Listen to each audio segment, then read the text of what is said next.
রাজধানীতে কুকুর বিড়ালের কামড় বা আঁচড়ে আহত হয়ে হাসপাতালে ছুটে যাওয়া এখন প্রতিদিনকার ঘটনা। আর এ কারণে হাসপাতালে বাড়ছে রোগীর সংখ্যা, ছড়িয়ে পড়ছে জলাতঙ্ক রোগের ঝুঁকি ও ভয়। এখন যেহেতু এই সংক্রমণটা অনেক বেশি বেড়ে গেছে জলাতঙ্ক, তো চাচ্ছিলাম না যাতে কোনো বড় কিছু হোক, তো জাস্ট সেফটির জন্যই আসা।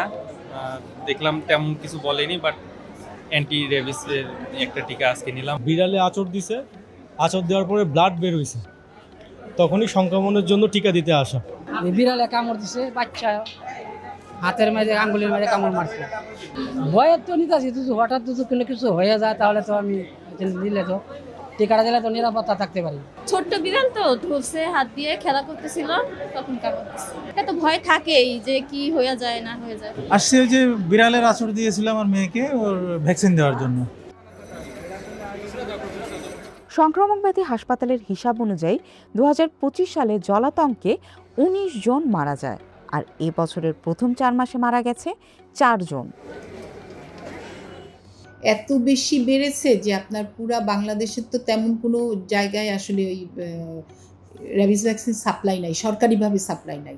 যেটা বেসরকারিভাবে আছে ওইটা কিনে দিতে হয়। এখন আমাদের এখানটায় আমাদের এই ভ্যাকসিনের কমপ্লেনেই মন্ত্রী মহোদয় আসছিলেন, স্বাস্থ্যমন্ত্রী মহোদয় আসাতে উনি আমাদেরকে ইনসেপ্টা কোম্পানির সাথে একটা লিয়াজে করে দিয়েছে। আমরা ওনাদের থেকে নিরবিচ্ছিন্নভাবে ভ্যাকসিন নিচ্ছি। অনেকেই আজকাল খুব শখ করে বিড়াল কুকুর পালছে, কিন্তু তারা নিজেদের বিড়াল কুকুর আঁচড় মেরেছে জন্য তারা ভ্যাকসিন দিতে আসছে। ওই কুকুর বিড়ালের তো ভ্যাকসিন দেওয়া হচ্ছে না।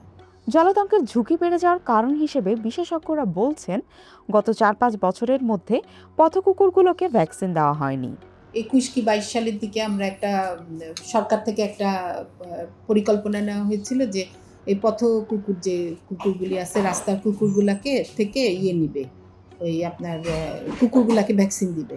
আমরা প্রাণী সম্পদ মন্ত্রণালয়ের সাথে একত্রে কাজ করেছিলাম যে রাস্তার কুকুরগুলাকে ধরতে গেলে তার সাথে ধরা যায় না, একটা দুইটা ধরতে পারলে বাদ বাকিগুলি পলায় যায়। ওগুলাকে ভ্যাকসিন দিয়ে লাল রং দিয়ে দেওয়া হয়েছিল যে বোঝা যাবে রাস্তায় বেরোলে যে ওই কুকুরটা ভ্যাকসিনেটেড। তো এই জিনিসটা তো অনেক দিন আগে হয়ে গেছে, আর তো হয় নাই, অনেক দিন হয় না, 4-5 বছরের মধ্যে তো আর হয় না। কুকুর ও বিড়ালের আক্রমণের শিকার হয়ে চলতি বছরে 17 মার্চ পর্যন্ত সংক্রামক ব্যাধি হাসপাতালে সেবা নিয়েছেন 36,751 জন।